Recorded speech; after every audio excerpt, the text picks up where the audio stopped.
We are on the wrong sides of the screen for some reason this week, Nate. What is going on? Welcome to the Riverfront Bengals Show, episode 26. We have been doing this now for almost half of a year. Why the hell we haven't been blacklisted from the internet is a complete mystery to me. But hey, I'm having fun. There's still time. There's still time. We can do that. It's important to have goals. Life goals, gotta love it. We are the number one Bengals-related podcast in the bustling metropolis of Wise, Virginia. Nate, do you know anyone who's from that area? Unfortunately, I know a few, and there's not many of them. But we actually might be the number one Bengals podcast in Wise, Virginia, because I can confirm at least one person listens to it, and I think that might be enough. So what is going on in your world right now, Nate?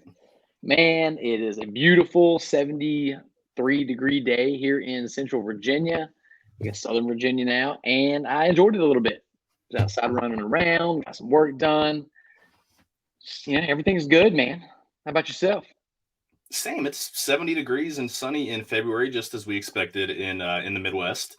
It's going to be down to into the 20s by Friday because, again, the weather's drunk. But, I'm not going to complain. It could be 0 degrees outside right now, and we wouldn't bat an eye. So I am not going to spit in the face of good weather. Problem is we are recording this fairly early, so I can't follow the weather's lead and be drunk myself. It would just be irresponsible at this point.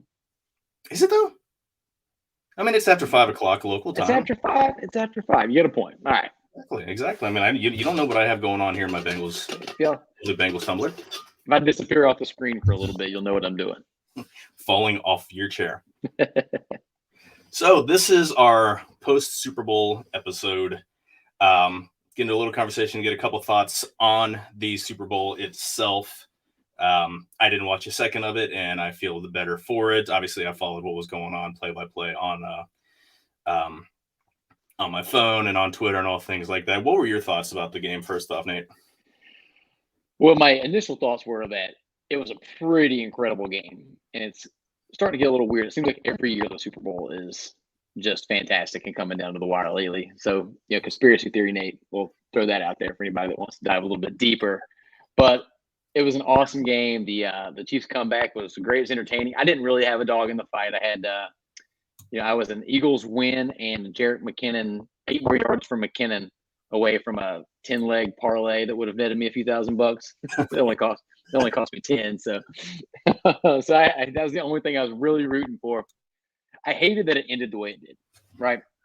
It was competitive. They were the biggest names in the game making the biggest plays, and then the referees become the talking point because they insert themselves into the situation, and it seems like all game long they were letting them play. Very few flags, and then the most important, meaningful moment, the referees reminded you that they were there, and this is their league, not yours, the fan. So that's what I thought. I would rather the Eagles won, but whatever. It was fun. Same. For the Bengal fans that were watching, how many of us went through PTSD watching a questionable? This was to the letter of the rule. This was more of a legitimate penalty. Sure. James Bradbury himself even said, "Yeah, I held him." The language is kind of iffy. I've seen several places that if it's behind the line of scrimmage, it's and the ball's and that it's legal. It's legal contact. I've seen others to where if you're holding. I don't know. But the player says, I held. It was a penalty. Whatever. It was immaterial to the play. The throw was uncatchable. Wouldn't have been catchable. Juju wasn't even really wasn't even slowed down or affected by the hold or non-hold. We'll get into this later with the viewer mail question. It's just a problem when one of the trending takeaways from the games and the last 2 games that last 2 NFL games, the trending topic has been NFL rigged and NFL officiating. Yeah, I don't have a problem. Like you said, it was a hold. It was absolutely a hold, and I'm not arguing with the accuracy of the call. But they've been letting them play all game long, and at that moment, I just need the consistency. If you're not going to call it for almost the entire 4 quarters, 58 minutes, don't suddenly call it at that juncture. So that kind of sucked. It was a bit of a flaccid ending, if you will. It has to do just a lot of these rules and these judgments You kind of have to look at it with a common sense rule. I mean, like what the hell is a catch? Can you look at it and say, yeah, that was a catch? Okay, then it's a catch. If you look at that, say the hold actually affected the play, then there's a penalty. If there isn't, I don't. Again, whatever. I don't care. I didn't. I had $25 on a three-way parlay with Mahomes. Actually screwed me in that one. I needed 275 yards from him. He didn't even break 200. I don't think. Yeah, I took the under on Mahomes. Yeah. Kelsey was 75 yards. He cleared, and the Chiefs winning. So he screwed me out of a parlay. Do you think he should have been the MVP of the game, just of the Super Bowl? I thought about this a little bit after the fact, and yeah, I kind of do. I don't know who else you would have given. If you have to give it to one person, then I do. He had the 3 touchdowns, and he had some pretty incredible plays. There's a couple throws, and then that scramble at the end. So I don't know. Especially on such a terribly bruised and like his ankle was just being held on by chicken wire and paper mache. Here's a question for you. Why do the analysts and the color commentators not acknowledge the fact that they are absolutely shooting him up with painkillers in the locker room? How much Toradol? Like, and again, like the Toradol. Exactly. And that's fine. I mean, those are anti-inflammatories. You take that shit so the swelling goes down so you can play. And I'm sure he was on some kind of I won't say it was on morphine or anything, but I mean he's on some some shit to play through the pain. But then again, so is 25 other players. But it's all you're pushing the narrative. I mean, they want everybody that has anything from a paper cut. They want them to be looked at as the next Willis Reed hobbling onto the court. Right. Yeah, I figured you like the basketball analogy. I like the Willis Reed reference. Honestly, I think show coming up next. Yeah, I think the MVP should have been Jalen Hurts. You can't. He was the best out of the 92 players in uniform. He was the best player on the field. You look at his numbers. Again, PFF had him graded as the highest player. He was absolutely dynamic, lights out. He was great. I think you need to do more to get the MVP on the losing team. I mean, he could have done a lot more. I guess there was that one fumble that he lost, but yeah. He played the best. He had the best stats in the game, that's for sure. I think they should have scrapped the MVP and given the LVP to the Eagles defensive line. I would put that to the field crew. Yeah, the field. Neither defensive line got much of a push because that field was just shitty. They made a big deal pointing out how this is totally brand new turf. They had it grown in. State Farm Field has that cool system where it rolls the grass out of the field so it can get natural sunlight.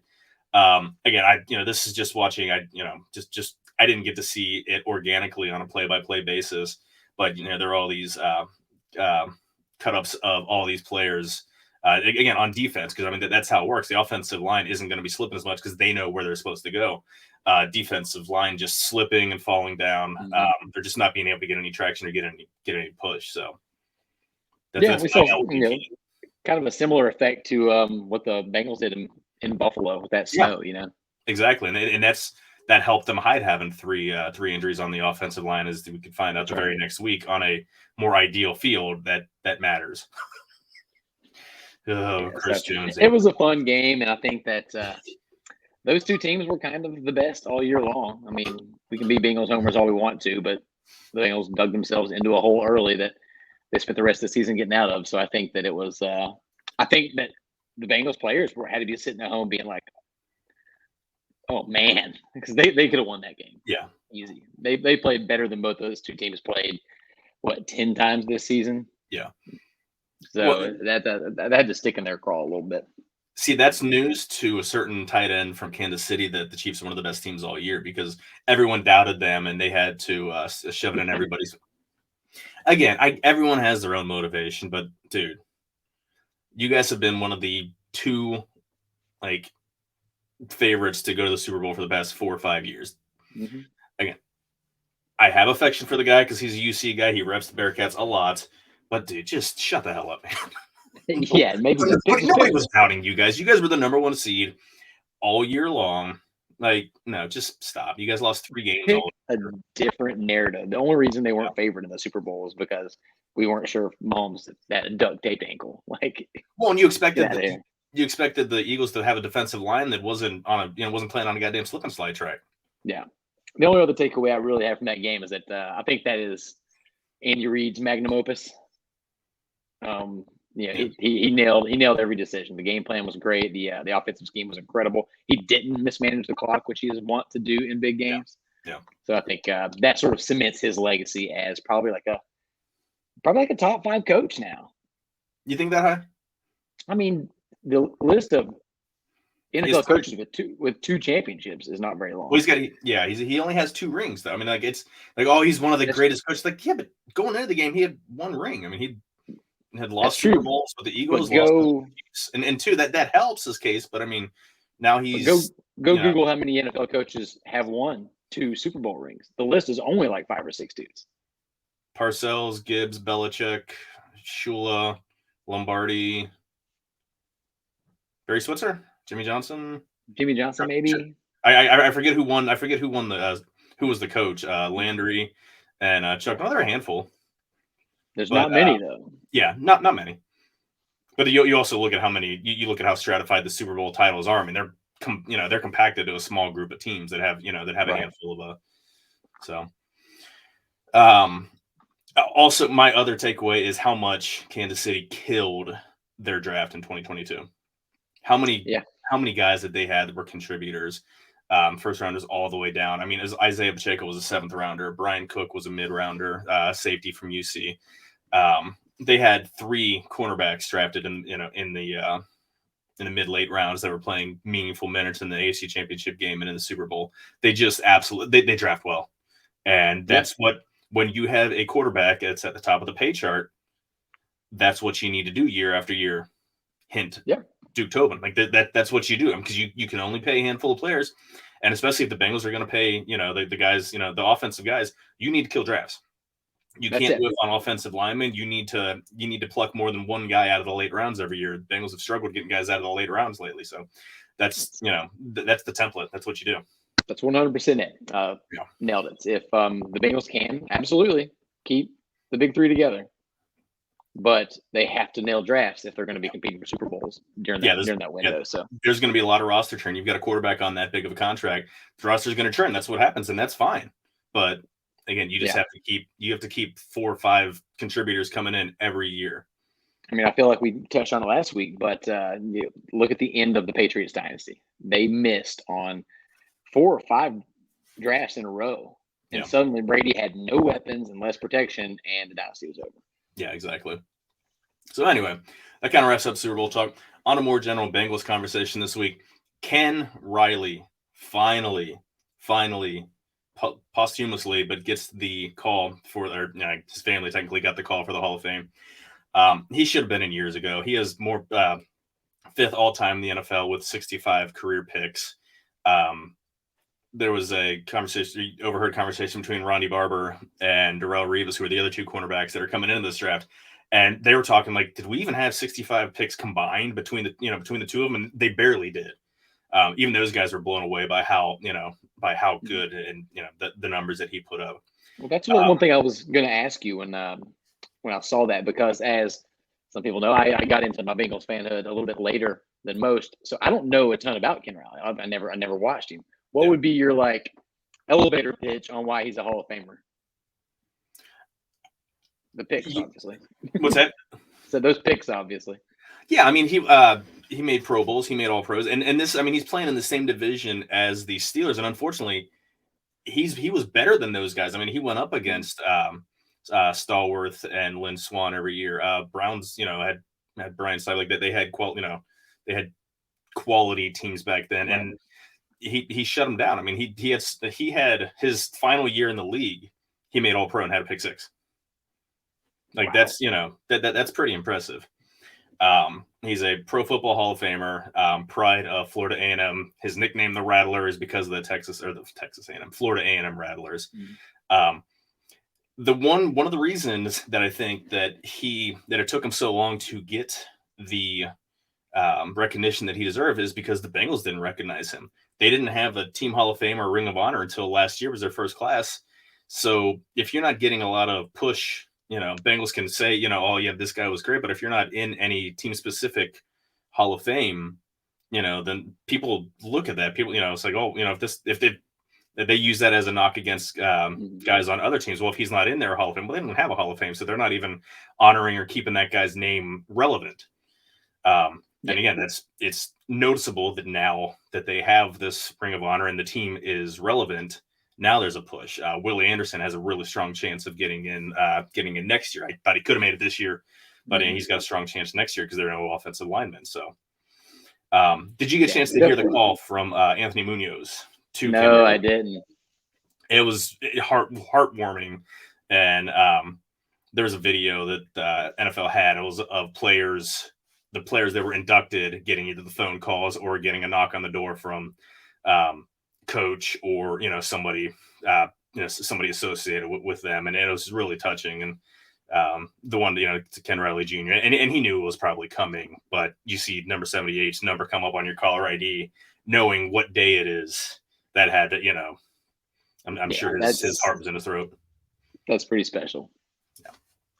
So, more good news for the Bengals this offseason. Out of all of the head coaching and coordinator jobs that are opening, everybody's coming back. I have no fucking idea how. I have no fucking idea why. It's the best news. If you thought they leaned hard into the disrespect card this year, again, this is a team that has made back-to-back AFC championship games, made the Super Bowl. Defense is not exactly filled with a bunch of first-round draft picks. And Lou was a finalist in Arizona, but they hired Jonathan Gannon last seen giving up 38 points in the Super Bowl.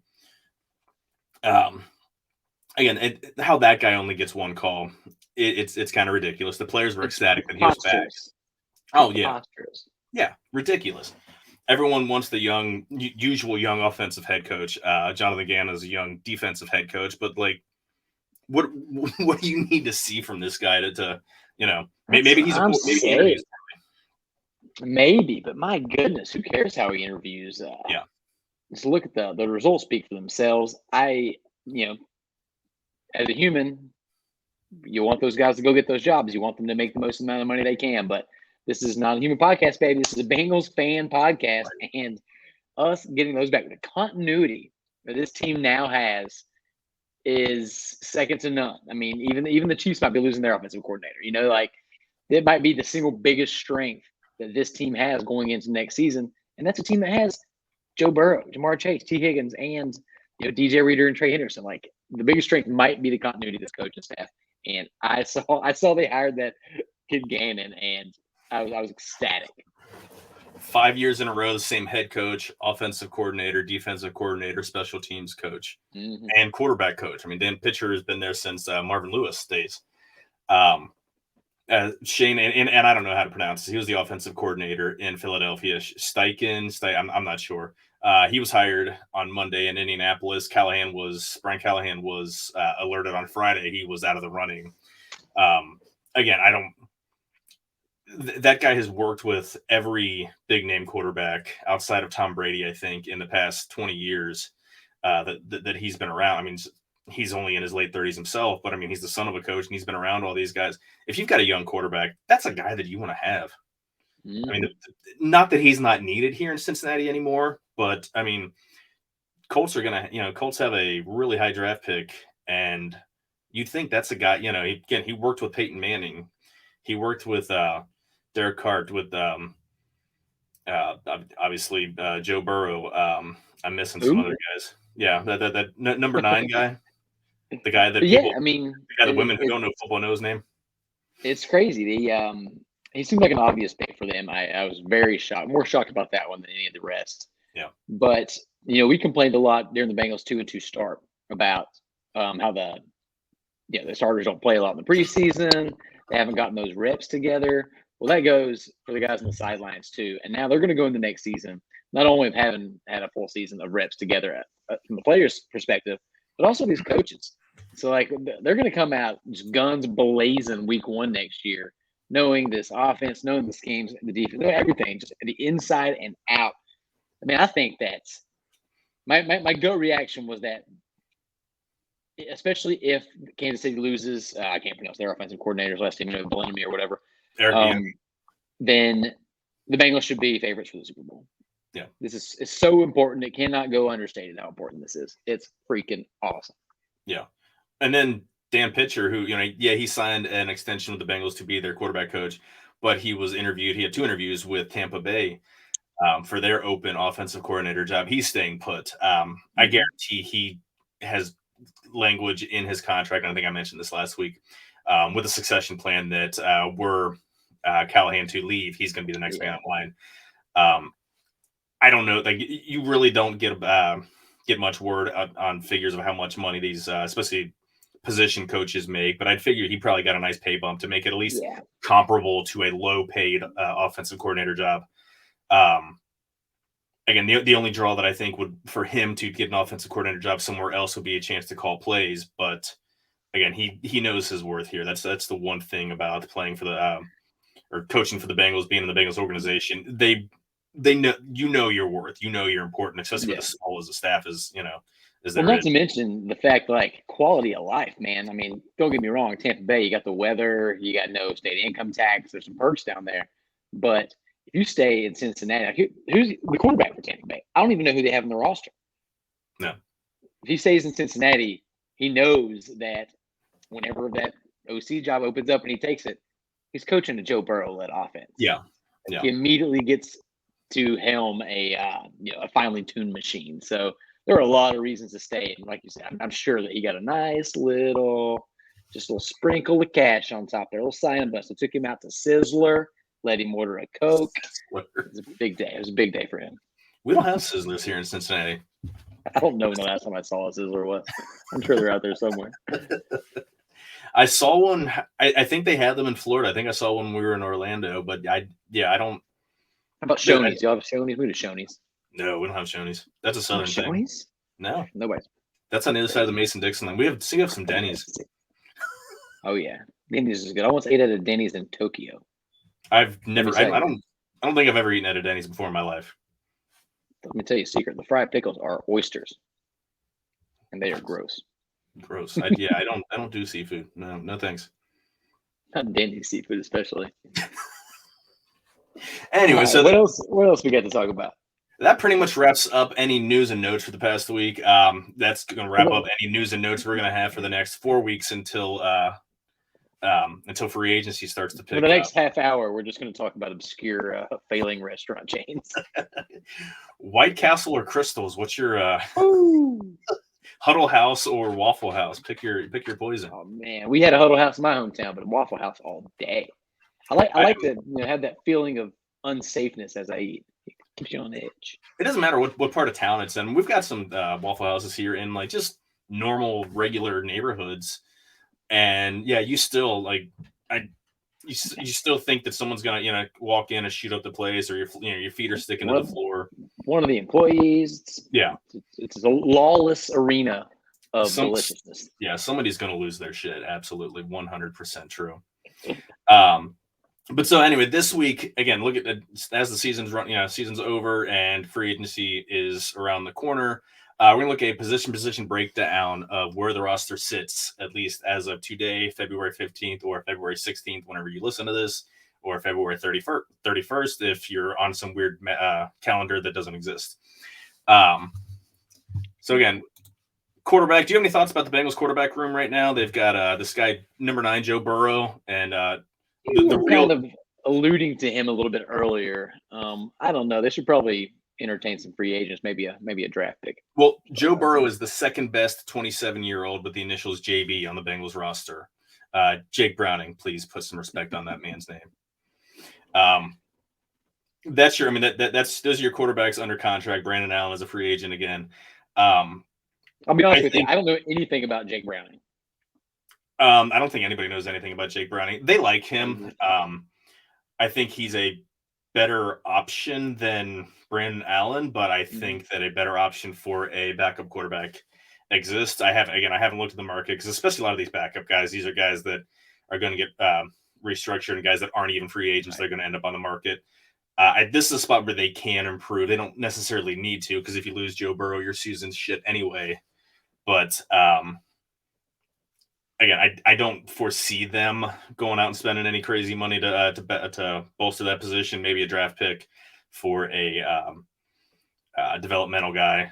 Maybe bring Jake Browning up to the backup spot. Mm-hmm. But again, if Burrow's out of the game, you're in trouble anyway, so it really doesn't matter.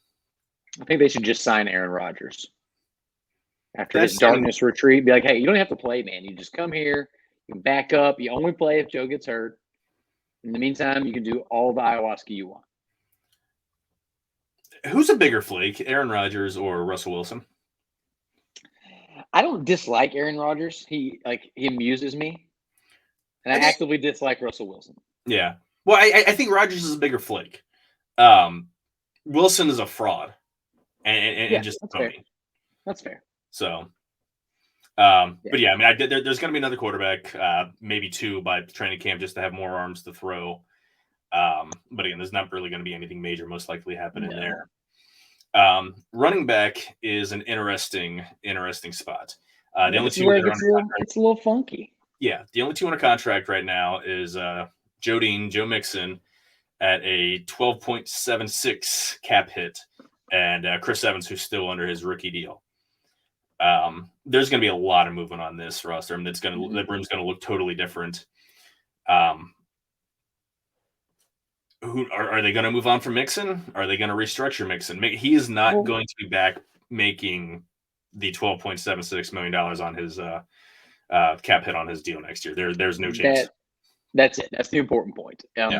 Joe Mixon is in a Bengals uniform next season only if he is willing to restructure that contract and be on the hook for less money. You cannot, you've been saying it all year, you cannot pay a guy that much, especially when you just watched the team in the Super Bowl. Both teams actually. Yeah. Running out these cheap guys. I think that they should do everything they can to re-sign Samaje Perine and then go with some weird little like three-headed monster like you just saw Philadelphia do. With some different change of pace backs. I mean, you're fine with Perine, but you don't want him getting every snap. But I would not be surprised if Joe Mixon is gone entirely, especially knowing that he would need to restructure that thing quite a bit if he is going to be, just put up the numbers that he did last season. Well, and no mention of any of the off the field stuff. There's the pending, not pending. I haven't heard anything of what's going on with the misdemeanor menacing charges. That again, that the alleged victim, wants them to refile if they actually do due diligence and investigate the case. Again, and I've been tooting this horn all year long. And unless you're Derrick Henry or Christian McCaffrey, you don't pay a running back a second contract. It's kind of shitty that those guys take such a beating. They have the shortest lifespan of any position in the league. But there's a reason that they've got the shortest lifespan in the league. They get injured a lot and their production goes down fast. He's going into his year 27 season, and he's had a lot of carries.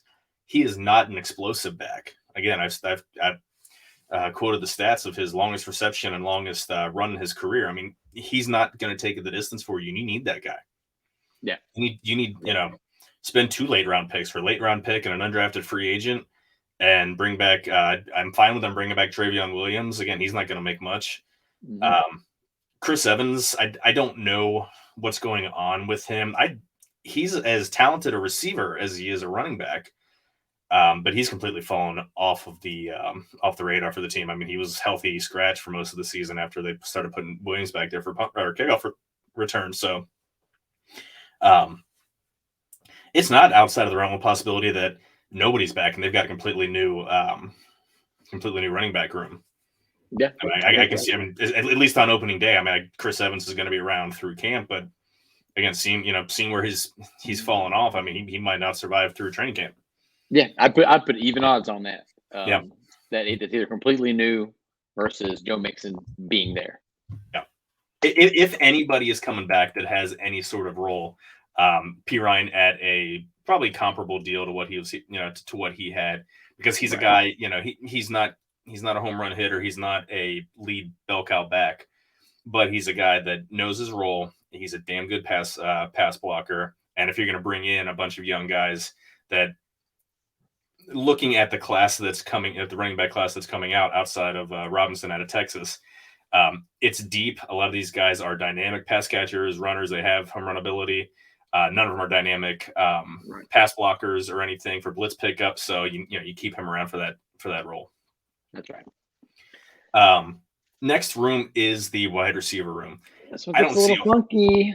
Yeah, I don't see much changing there. I can see T. Higgins wearing nicer clothes by the time camp rolls around.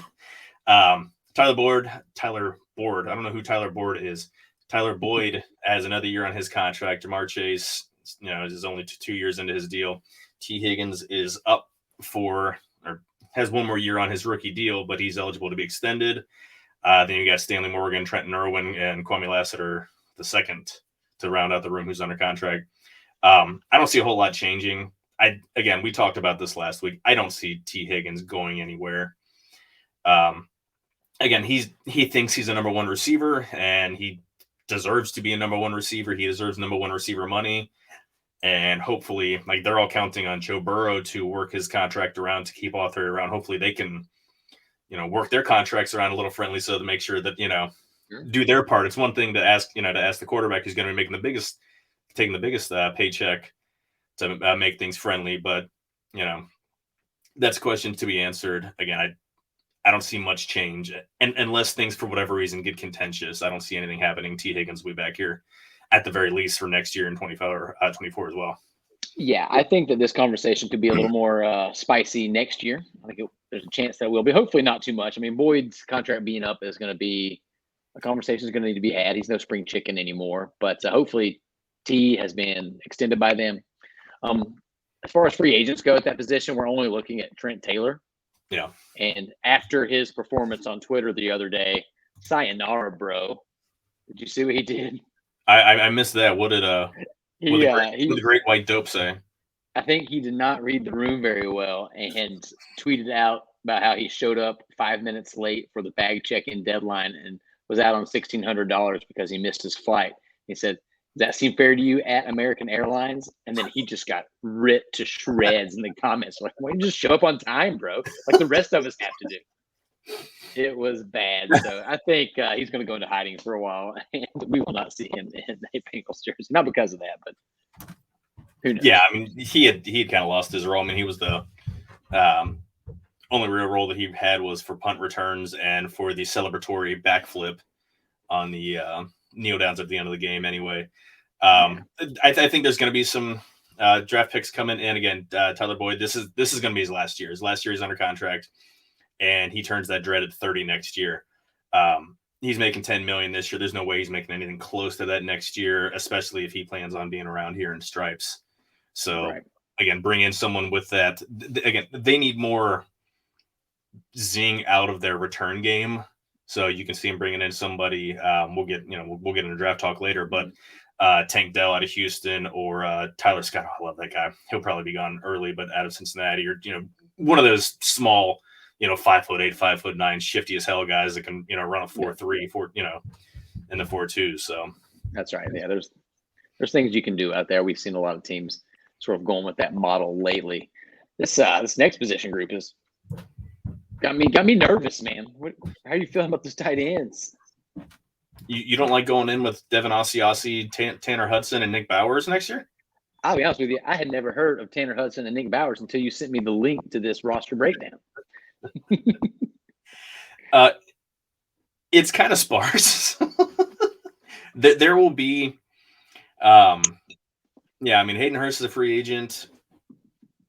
I was a lot more optimistic of them bringing him back at the end. As soon as the season was over, I was more optimistic than I am now. Again, he was great. And if he wants to maybe a 1 or 2 year deal, knowing that he's going to be replaced, although that's happened to him twice already. I don't know if you want to do that to the poor guy again. But yeah, I mean, he was late getting into the NFL because he played some minor league baseball. So he's getting up towards 30. How long do you want to? You don't want to keep guys that are in their 30s. The Bengals have made it that their priority after spending too much on guys in their 30s before. So there's a chance that there is a relatively high draft pick heading that room next year. These guys are nothing. The guys that are here are practice squad, and Asiasi was a backup blocking tight end. He was the 4th on the depth chart So Yeah. totally different room coming in 2023. I am going to hold out hope that they re-sign Hayden Hurst for a reasonable deal, because if he wants, I saw somewhere, I think Paul Dana Jr. from The Athletic said that he was, or maybe it was Jake Lisco over at Locked On Bengals, that he was projected to make like 8.5 or 9 million, and I don't. Cincinnati can't do that. No. I will cry internally. I'll be sad. I think he fits this team. I think his personality, his fieriness, if that's even a word, was really important. I thought it energized this team, but man, we'll see. They got to do something. If he's gone, though, they have to do something, because you get a dynamic playmaking tight end, and he was like a poor man's version of a dynamic playmaking tight end. But you get a really elite guy. Can you just imagine this offense if they had someone that was 75% of Travis Kelce? Oh yeah, even 50% of Travis Kelce. I mean, Travis Kelce gets 1,300 yards a year. I don't know I can't remember the exact numbers, but Hurst had it was like 450 yards or something like that. A little less than what Uzomah brought in 21 for the Bengals. Minding that Hurst missed a handful of games with the calf issue. Yeah. But again, the more thinking about it, he's probably gone. The only chance that they have to come back is the draft is incredibly deep on tight ends, especially on the top end. Dane Brugler, sorry, completely spaced on his name. He is the draft guru for The Athletic. They have 4 guys between pick 24 and 30, 4 tight ends that are listed on that on his Big 100 board, which is convenient because the Bengals pick falls right in that line. I would not be upset if they picked. I would prefer them to go tackle if there's one there, but I would not be upset if they picked tight end bottom of the first round. Yeah, I'm with you. That's I need. Keep an eye on that room. So just keep an eye on that room. There's going to be some turnover. Yeah, a lot of turn there. Next spot, we're going to offensive tackle. We got most of the guys are coming back: Jonah Williams, La'el Collins, Akeem Adeniji, and Devin Cochran. Devin who? That was a practice squad player. There's the possibility that they cut La'el Collins. He's going into his age 30 season. He's making a decent but not huge chunk of change. He's making less than 10. He's got less than $10 million cap hit. There's no way he's going to be starting the season on time. He's going to be on PUP. The one option is to maybe see if you can restructure some things with him and keep him around as a backup tackle, because they're going to need a right tackle to start the season. They do not have one on the roster. And Denji's going to be back again. He's a decent depth piece. He's a good extra lineman when they bring in that 6th lineman. Yeah, I think La'el is probably, other than Mixon, the most likely to be a cap hit casualty. I'm not predicting that he will, but that's a $9 million price tag that spread around the roster could really shore up some holes. And while he was late getting started and he had the back injury, he wasn't practicing on Wednesdays all season long. I don't know how that affects the locker room. I think that if they wanted to save some money, it's not like he was a world beater out there, He was just. I think that they can do better than La'el Collins. Yeah, he was an absolute liability in pass protection. He's got a dead cap hit of $3.3 million, so they'd save $6 if they were to cut him. But again, if they're replacing him, it's going to be with a high draft pick. So I'm of the mindset to hang on to him again. Like if he comes back and he comes back as healthy as he could be, as healthy as you would expect him, someone to come back, then he's good for depth, because guys get injured, and you see what happens when guys get injured. So if you're gonna play the draft and hope game, maybe we don't do that in the offensive line. Yeah, exactly. Or at least have depth behind them. Which again, their line is they're learning these year by year what not to do with the offensive line. So that's right. On to offensive guard. They're in good shape there. They've got Kappa, they've got Carmen, Dante Smith. Again, I don't know if he's a guard or a tackle. He's never really done anything yet. Cordell Volson and Nate Gilliam, another practice squad member. they're in good shape there, provided that Volson ascends. I wouldn't be averse to them drafting someone who's better than Volson if they get right tackle shored up, because Volson was acceptable, but he's also an older guy who's a lower ceiling. So I think you're onto it there. You're all they're really hoping for out of that position, I believe, is just progress. Need these guys to get a little bit better. It looks like the only person they lose in that position is Max Sharping, who I like having around as a depth piece. I would be interested in re-signing him if they can, but it's not moving the needle one way or the other for this team. Yeah, he was last seen as a human turnstile for Chris Jones there in the AFC Championship game. He was, again, I feel bad for the guy because, again, he was, he wasn't the starter. I mean, he only came in at the end. He didn't even get a whole lot of reps, during the season, even as an extra lineman. And then second game he's in there, he's got to face the best defensive tackle going right, today.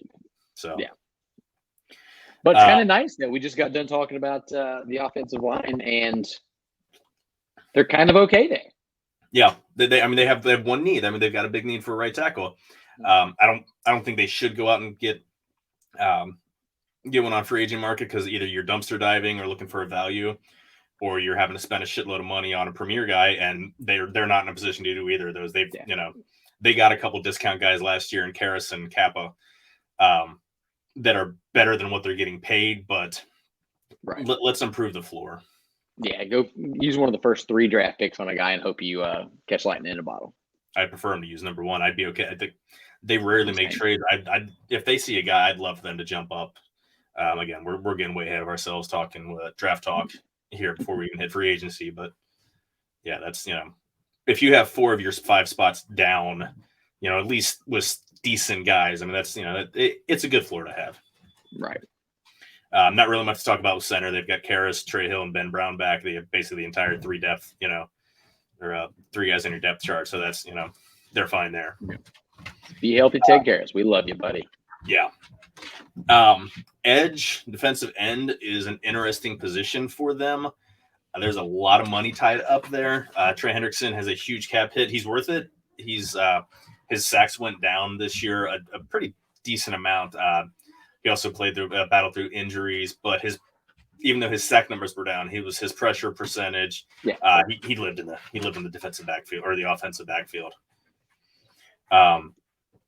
Sam Hubbard is one. I love the guy. No one's ever going to forget the fumble in the jungle. It's very handsome fella. Yes. He's in my hot bro club.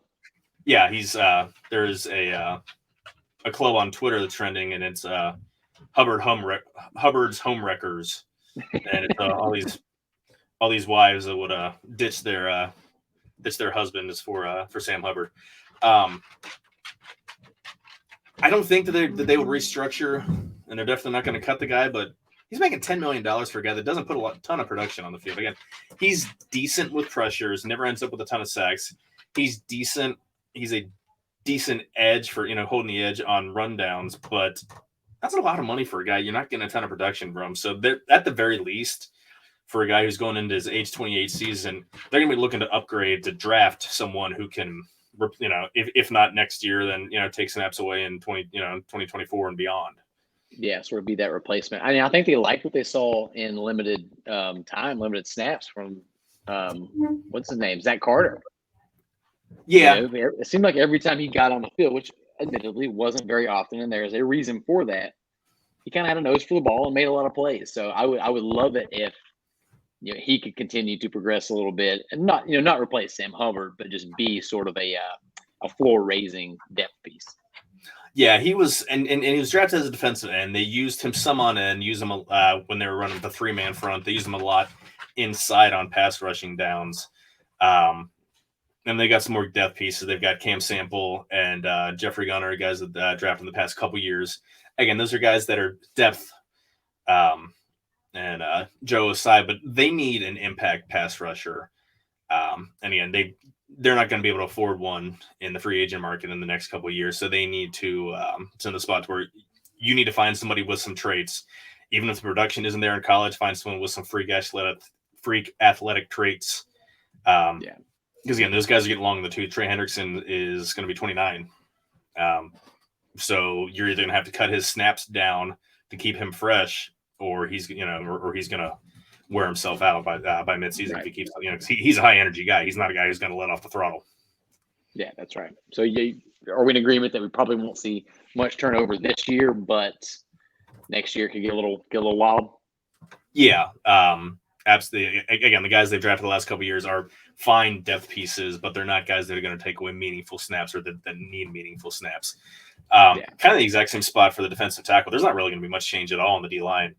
DJ Reader, BJ Hill, Josh Tupou, they're all signed.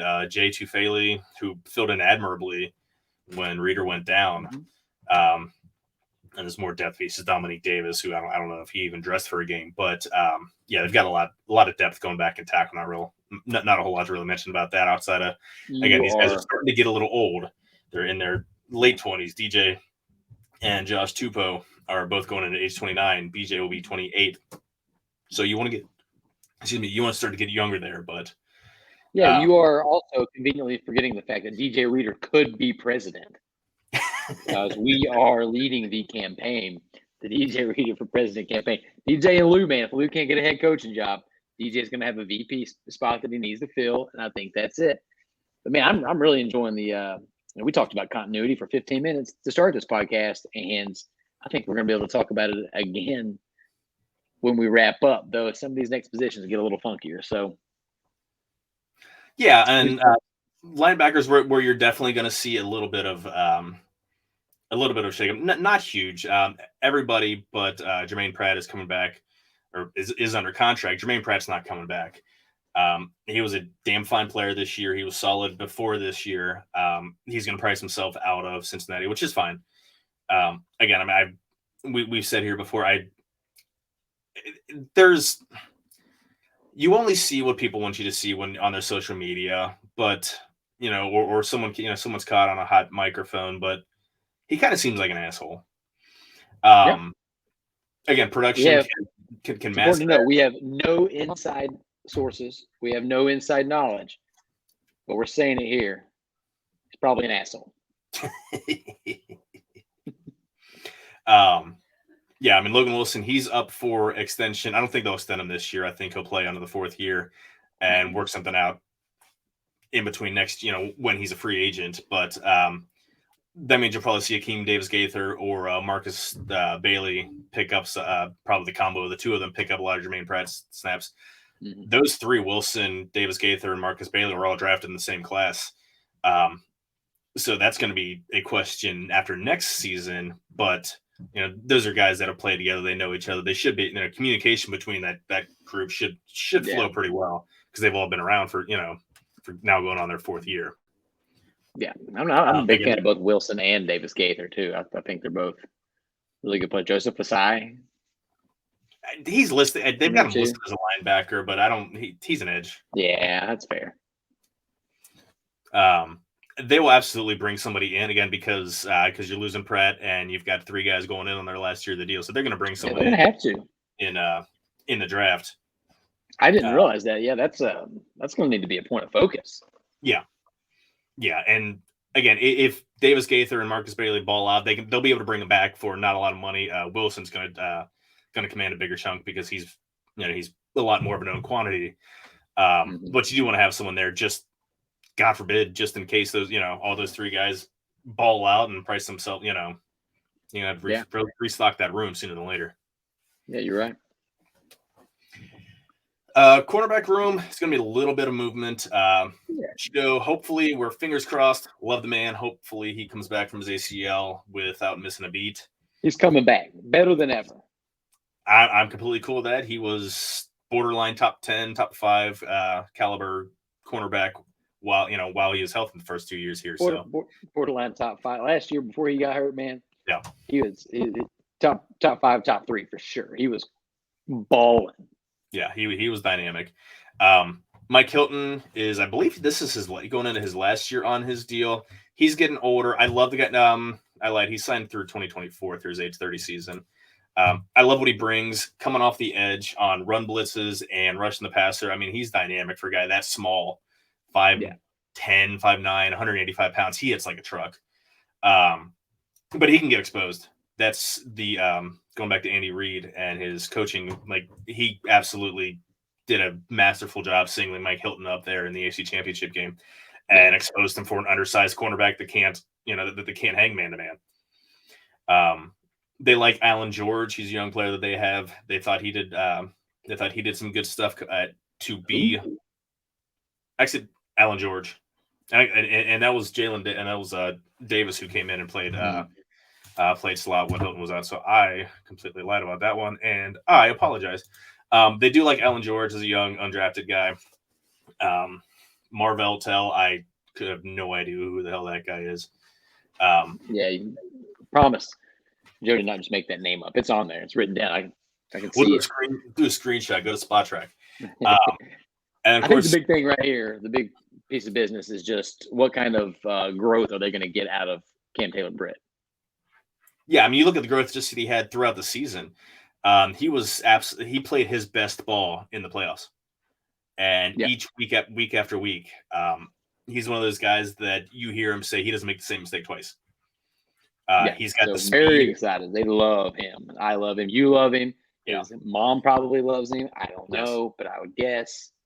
You must not be aware of the Juice Gang. There's his mom and all his stepdad and everyone wears his uniform, and they're all part of the Juice Gang. And I can't remember where that started, but it was in an athletic article, and they're actually really cool people. This is someplace where you can see them putting a high draft pick in, because Eli Apple's going to be gone. Again, some more death pieces are gone. Cheeto is getting up there. And you're going to need someone to pair with Cam Taylor-Britt. Do you think there is, just looking at the free agent track here, do you think there's any chance they bring back Trey Flowers? Maybe. Again, I mean, he's their designated linebacker, tight end coverage guy. He's not going to make a ton of money. I don't even know. Like, he's listed as a cornerback. He's pretty much a safety, is what he, in all intents and purposes. He was making just under $2 million last year. Yeah, and I can see him brought back around the same. So it wouldn't surprise me. Again, but he's also a spot you can replace as well. They've got they have a pretty full safety room, even with 2 free agents, guys down the depth chart. So the only thing I would throw out there is having a guy like that because if you look at the Travis Kelce stats against the Bengals, they seem to keep having to play them, and you're going to have to go through them to get to the Super Bowl. Having a guy like that that's had success and knows the scheme is a nice plus. Obviously, it's not you're not going to win or lose the Super Bowl because of Trey Flowers probably, but you feel pretty good going up against these dynamic tight ends when he's able to get on the field. It helps, but again, I mean, great players are going to put up good stats. What killed the Bengals back in the day was mediocre. These middling tight ends that would come in and put up 60, 70 yards and make catches over the middle of the field because linebackers couldn't cover, or they, get bodied out by these or boxed out by these smaller cornerbacks or safeties who tried to cover them. So at least those days, knock on wood, those days seem to be behind us. They've got athletic safeties and they've got athletic linebackers that can cover them if need be too. So, but again, like I said, I can very much see them looking into a high draft pick. Cheeto's on the last year of his deal, and again, he's 28, coming off an injury. You hope you can, you hope you can get him back to where he was before injury. But what is the strategy on yours and Chad's show about hope? It's not a strategy. Exactly. Unfortunately. So again, do what they were, bring someone in and do what they're planning to do with Taylor-Britt and work him in. Don't want him to get a starting job by injury, but have him earn a starting job throughout the season. You can see that maybe hedging out Hilton for some reps too. So time will tell. Next room that there is definitely going to be turnover is the safety room. The most experienced safety that they have right now is Brandon Wilson, who I don't know if he's played more than 3 games in coverage in his career, and he's 29 years old. Dex Hill is obviously going to be your starting safety. Jesse Bates is not coming back. There's no chance. Unfortunately, love the guy, but they're not going to play under another franchise tag. The boat sailed for them, working out a long-term contract. Von Bell is some guy that I hope that they'll be able to bring back. He's older-ish, but he's not going to cost a lot of money. He doesn't, he's somebody that you can see him as a mentor. He's a captain, as someone who's there, who's kind of the calming influence, because it's going to be a young room. Tyson Anderson missed the entire year. They finally activated him off of injured reserve right before the playoffs, but he never saw the field. So it'll be a different starting group for the first time in 3 years. But again, you hope they'll be able to bring Von Bell back, so it's not 2 brand new starting safeties, because that's you need continuity back there. You need guys that can communicate, guys that can help kind of keep that defense lined up in the right, in the same spots. Yeah, you're 100% right about Von Bell. Man, be so nice. I think keep him around. I don't expect it. Nobody should expect it, but I have been seeing some rumblings lately that don't consider Jesse Bates leaving a foregone conclusion. There is at least, like, on a 0 to 100 scale, it's not 0. I saw that and I didn't get a chance to read I don't know if I saw a tweet. I don't know if there's an actual article linked to it or just somebody just saying, hearing what they've heard through the grapevine. He's not, there's no way he's coming back. I mean, they've been preparing for this. There's a reason they drafted Dax Hill. My optimism. I think Dax Hill can be better. He's fast. Dax Hill can be better than I'm with you, but people get hurt. I wouldn't mind if he comes back and plays for free. Then what was all of this for? That's the philosophical question we need to be asking every year, especially when you lose in the AFC Championship game. Exactly. Now, last couple guys that we kind of have to talk about here are special teamers.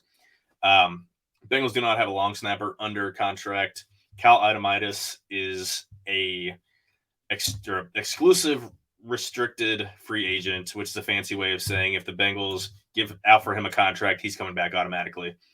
He'll be back. Drew Chrisman, first team all dope name. Yes.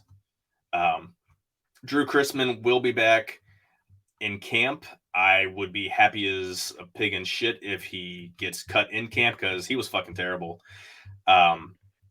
We wanted Huber to get replaced. I mean, he needed to get replaced. He was ineffective. He, not that he cost any games or anything, but there's an argument to be made that Drew Chrisman cost him the AFC Championship game. Now, games are made up of so many different plays, but sure. Tony got Kadarius Toney got the punt return off of a shitty low punt, and you can argue that maybe there should have been a block in the back, but that was his MO. Like, yeah, he was kicking at 50 yards, but these things were these line drives. They were returnable because the cover team didn't have a chance to get down to make the play. Yeah, I'm hoping it's something fixable, because the reports whenever he was Huber's backup were that in practice the guy was incredible. Yeah. They couldn't wait to get him on the field, and then he got out there, and actually for the first couple of games he was great. He could pin him down if he had the chance, but if he was on the wrong side of the field and having to boom one, it went poorly almost every time. Yeah, and it really hurt the Bengals several times in the latter part of the year. It was crazy. I've never seen a punter. I've never cared about a punter before. Here I was. You weren't around for the Kyle Larson and Travis Dorsch days. Consider yourself thankful. But yeah, I absolutely see that there's going to be someone in camp with Chrisman. I've seen a lot of, again, mock drafts are dumb this early in the year because free agency hasn't started. But a lot of guys have been mocking the Bengals getting a punter in like the 7th round or something. So he's going to have somebody in camp with him. One guy that would not surprise me to see someone in camp to kind of push a little bit is Money Mac. He did not have a good year at all. Again, he's been absolute lights out in the playoffs. He's yet to miss a kick, extra point, or field goal, but he had a bad season. Kickers go south in a hurry. So it wouldn't surprise me for them to bring someone. They're not going to waste any draft capital, but an undrafted guy just to bring into camp, just to see if a little push, a little nudge, and maybe keep him around on practice squad if McPherson starts out the season poorly. Yeah, you could see him having a short leash just upcoming season for sure. Yeah, I mean he's he's kind of a folk hero because of how well he kicked last year. But yeah, he did not have a good year. Right. 50 and over money, but anything under, like dude, you just need to take some delay game penalties to push it back. I mean, 40-yarder should be a hell of a lot easier than 57. So that pretty much covers the state of the roster as we are right now before free agency begins. Feeling pretty good. Feeling pretty good about it. There will be 3 new starters on defense, most likely 2 or 3 with Pratt, at least 1 new safety starter at safety, maybe 2. On offense, 1 new starter. So you're taking an AFC Championship team and bringing back 18, maybe 21 if you count, when you're counting the specialists, 21 or 20 to, around that number of starters back. You're in really good shape. Now it's, it's bringing that floor up. So yeah, I love it. I'm excited, man. It's going to be a long off season. Yeah. So you ready for some viewer mail? Yeah, man. Let's power through some of these. We gotta give the people what they want. This is what they asked for. This is why we are paid the big bucks. You're getting paid? No, we're not. Hosting for one day. Yeah. Bullshit. Yeah. First question from our good buddy from the great state of Canada, Joey Gaditza. Patrick Mahomes still isn't the best quarterback in the NFL, I don't think. That's not a question. Please tell me why. That's still not a question. Really don't think he is. Joey, when I ask for questions, like there needs to be, this is Jeopardy. Please phrase it. Please state it in the phrase of question. Patrick Mahomes is the best quarterback. There's, we wouldn't trade Burrow for anybody in the world. But Patrick Mahomes is a better quarterback. There is nothing wrong in saying that. He has, he has everything, almost everything that Burrow has in terms of pocket presence and things of that nature. But he's faster. He's got a stronger arm. He can do these off-script plays. Just the weird throws, underhanded throws, weird flips and things like that nobody else can make. He's not going anywhere because he's not even that much older than Burrow. And there's nothing wrong with having quarterback 1B versus 1A. So that's right. Maybe his stats, when he gets lost in the transfer rate between the American dollar and the Canadian loonie gets messed up. But his stats, he's sorry, Joey, I still think he's the best quarterback. Yeah, no shame in that.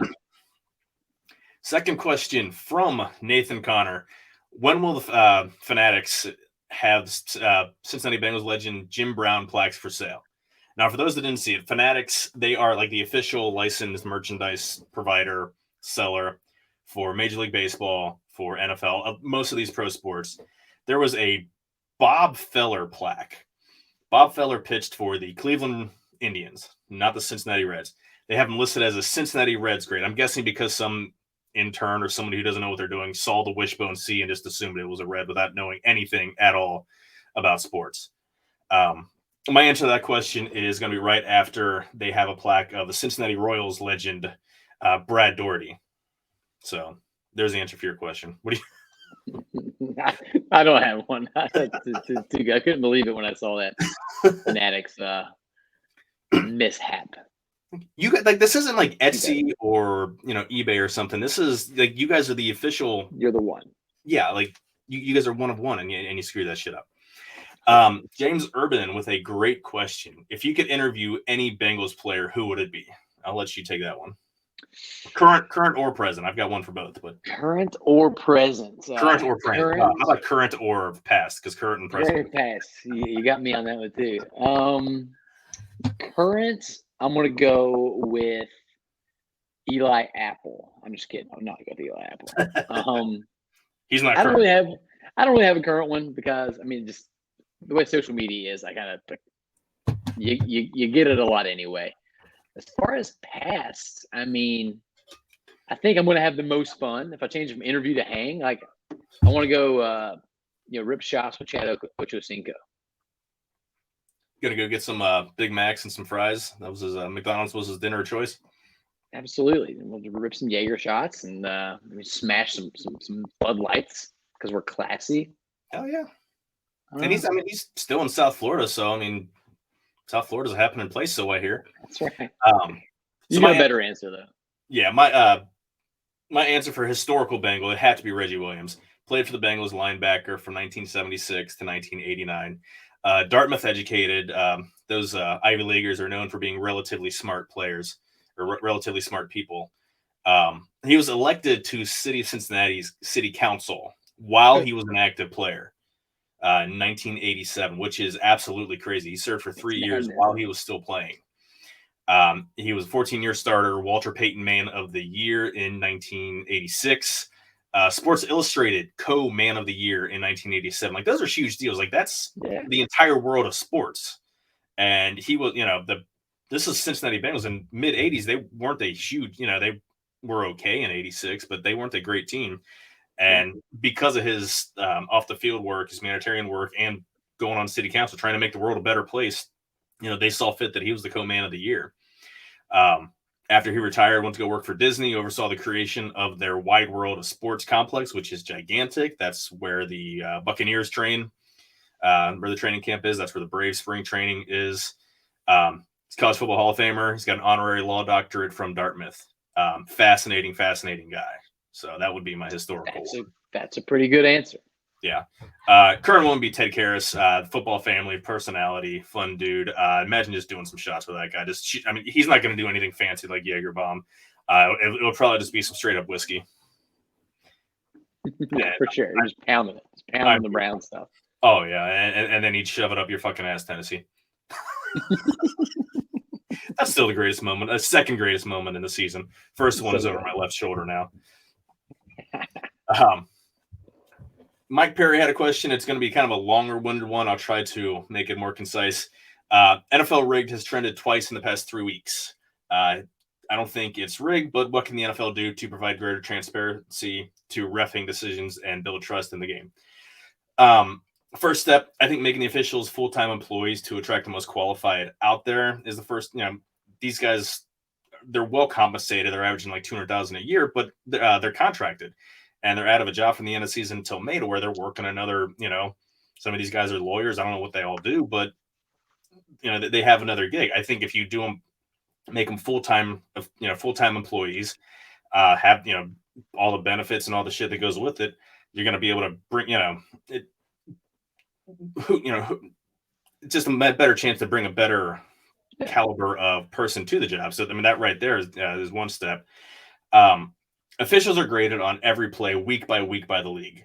The highest graded officials are the ones that get the playoff assignments. So you're seeing all the shitty calls in the past couple weeks. These are the best of the best. That tells you a lot. I think they should release the grades. If you want full transparency, and again, this is, if they're going to be fully, if they're going to be full-time employees, release the grades. Let us see. Like, and with the full-time employees, if you make them full-time employees, make the referee available, or the head referee, not the entire staff. That's too many guys, but make them available in a press conference, just like every other employee.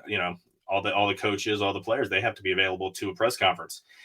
Sure. As it is right now, just the one referee meets with a pool reporter who just has a handful of questions. I think you make them face the media. You make them, answer for some of these questions instead, and you're going to get more in depth. And it's a step. I believe officials are trying to do their best and be objective, but with the explosive growth of legal sports betting, every call that changes the dynamic of any game, it's going to be looked at with a jaundiced eye. For those that remember, Tim Donaghy, NBA ref that was involved in a point shaving. He might have been the only one who's been caught, but it's naive to think he's the only ref who's ever been on the take. Sure. And again, I don't think these guys are out here working with the mafia trying to shave, but again, like he's not the only one who's ever did it. They're human beings. Yeah, exactly. These are guys that, money is a powerful opiate. And then Roger Goodell saying before the Super Bowl that the officiating has never been better is just usual tone deaf bullshit. Yeah. Expect no less. Yeah, being better isn't good enough. Modern technology, we can see these plays. No one knows what the fuck a catch is. No one knows. Some of these holding calls that are judgment and everything. Like, you guys need to do better. Again, like, it's call. Any call that's made, people are going to look at it, whether it's the right call or wrong call or whatever. But it's I don't know. Yeah. What are your thoughts on it? The only thing I will add is that they should just, do what they can to put these guys in a better position. Take some of the opportunity for scrutiny away. I mean, all right, you make a call, the coach can challenge it, and then you've got 10 seconds, 15 seconds, whatever short amount of time it is, to go look at the tape. And if it's not obviously incorrect, then the call stands. Like almost every single one of these, is it a catch or not a catch things? It's pretty incredible play. So even if maybe like the ball kind of wiggled out a little bit at the end, who gives a shit? He caught it. It was incredible. Nobody cares. So if you can't immediately overturn it, if it wasn't just a bad call, then let's keep it moving. Yeah, I mean, this is entertainment. Let's celebrate the great plays and celebrate the athletic stuff, and let's not do the most. I don't know. It's just frustrating, is what it is. Again, these guys are humans, and they're not going to catch everything, and you can't have replay on everything. But it's there's a better way of doing it. For sure. So, that is all we have for this week. We're running later than I expected to, but you get to hear my voice, and if you're watching, you get to see Nate's beautiful, shiny face. He's got a lovely voice as well. Not as much of a country twang as the elder Dotson. Any final thoughts before we get out of here for the week? No, man, that was an uplifting chat. I'm excited about the forecast for this team, and we got a long off season ahead, and we'll be here pumping out content and hopefully bringing the good vibes. Good vibes only, to paraphrase our buddy who is in Seattle. Folks, we have a month of content to fill before we get legitimate football news. If you guys have any idea for topics, any guests, you guys just want to hang out, have a drink with us, email us, team@riverfrontcincy. We are on Twitter at trbengalshow.com. We are on TikTok. We are on YouTube. Leave a comment. You don't have to smash the subscribe button. You might break something, but just tap it, caress it, love it, be kind with it. Again, word of mouth, we have fun doing this, but we don't want to just be talking to ourselves because we're not that interesting just when we're talking to ourselves. We like engagement and everything. So let us know you're out there. Let us know what you guys want to hear. You're pretty great, Joe. But as for myself, I gotta say one thing. I'm a unitard. Sorry, couldn't resist. I was trying to find a place to drop that in earlier and totally forgot about it. Even if you want to, you can go to lovely Central or whatever part of Virginia Nate is in. Go knock on his door and say hello. Say hello to the missus for and everyone. Please. So outside of that, we will talk to you guys next week. Take care. Boom.